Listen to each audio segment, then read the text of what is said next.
Hello, all. Good morning. I hope you slept well. I slept well. It's crazy as the days go on how much I connect when it comes to my story and my testimony. I'm shaking. And how far back it goes, and how much pain and deceit and lies and betrayal and falsified circumstances and situations and life insurances and all this stuff just for people to get money, essentially, for greed and power. And this has been something that's been going on in my family for years. Huge generational curse. And I'm starting to wake up to it. In God's timing. I've made this abundantly clear. God knows me better than I even know myself. That goes without saying. And I need people to understand, when I make my videos, when I make my content, when I put my stuff out there, it's the same for you. You know, take away what resonate. But for example, I say God knows me better than I know myself. God knows you better than you know yourself. Right? And so, because what I say is a mirror, just like what you say sometimes is a mirror to me. It's all about how you resonate with things, what you carry in your conscience, what you carry in your truths. Because we all have a conscience, we all have truths, right? And so, because God knows me through and through, this has been something written in stone for my entire life. I have battled witchcraft and spiritual warfare my entire life based off the mechanics in my family. And I see that now. I just started waking up to it a year ago when all of this started transpiring around me. It was always transpiring around me. That goes without saying. However, I wasn't awoken. I didn't wake up to it. I just thought it was normal. Normal treatment. Normal chaos. Normal manipulation. Normal betrayal. Normal deceit. I normalized it. Because that's what I was raised by. That's what I was taught. Like, this is normal. It's normal for us to mistreat you and us to shush you and you to be pushed in a box and while we go out into the world and we present something completely different than what the truth is. That is normal. Right? And so it's been very, very hard for me. Very, very hard for me. Because I love so thick. I love so unconditionally. So imagine loving people unconditionally that really have not loved you at all. They're really just waiting for the day for you to go into the ground so they can collect their money. And seeing as I'm still alive and breathing, that didn't work out for them. Yeah. And it's all a part of an underground,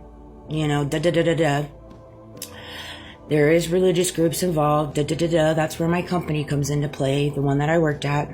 I mean, my life has been so intertangled with people stealing from me, siphoning my energy, lying, humiliation, exploitation, targeting.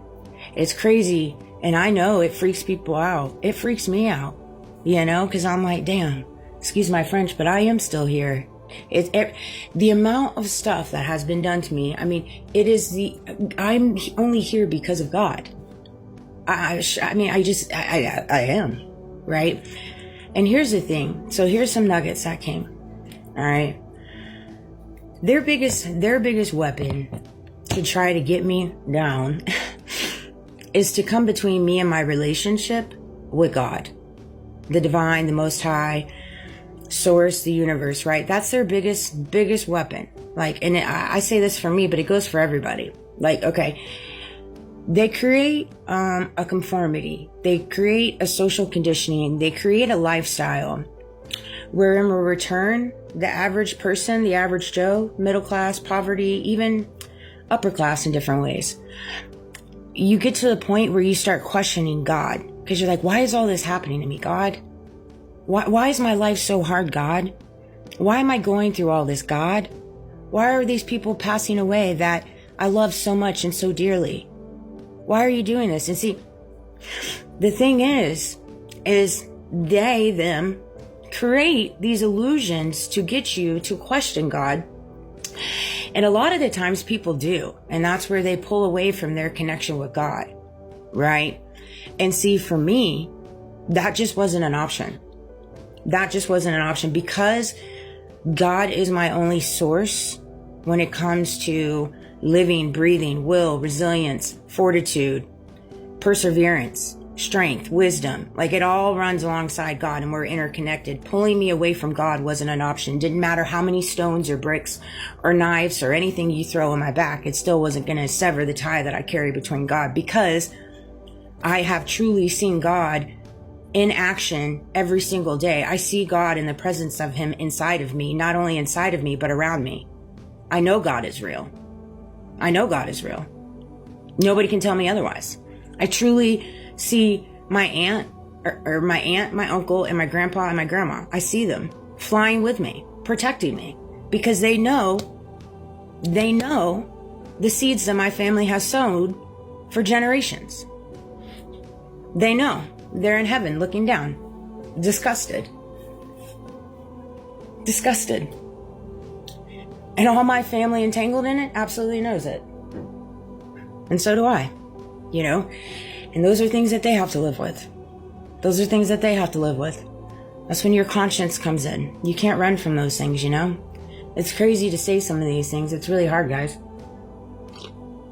But you just have to not allow your circumstantial events and not allow, you know, obstacles, illusions, hardships, betrayals, loss to get you to start questioning God. Because in every obstacle, illusion, hardship, loss, there is room to grow. There is room to gain humility. There is room to gain wisdom. I know it's hard. It's hard. I've lost every single person in my life that I would literally die for. In different ways, I'm dying for them right now, truthfully, because they refuse to take accountability. You know, so I'm being held on the cross, crucified for the actions they've done, essentially. And who else walked a line like that? Jesus. Jesus was held on the cross, crucified, not for things that he did, but for things that other people did, for sins that other people did. And I'm literally walking the same line. And so when you recognize the purpose of that, you know it's greater than you. And God's shown you that. And it's just, it's unfortunate, but a lot of the things that I go through in my family, 1010 as I say that, are different things that every family goes through. There is deceit, betrayal, lies. People do crazy things for money. Like literally kill off their own for money. It's sad. It is sad. Never in my wildest dreams, but it's crazy. When my uncle passed away, I had an inner knowing of that. I did indeed. And then I found his ring 2 days later, you know? Like, my uncle has just been talking to me the whole time. He has indeed. When your family responds in certain ways, it's all about responsive. It's also deflective and projective and manipulative and gaslighting. They don't ask you how you're doing. They ask you how your family's doing. Ask me how I'm doing. If you're going to reach out to me, ask me how I'm doing. Don't ask me how my family's doing. Reach out to my family. I'm just saying, if you want to know how my family's doing, reach out to them. Don't reach out to me. You know, come between me and my relationship with God. Bad idea. That's a bad idea. They tried to come between me and my relationship with God. And I went ahead and was like, no, that's not going to do. That's not going to work for me. That's not going to work for me. So here you go. Here you have at it, guys. You know, take it, spin it, run it, steal it.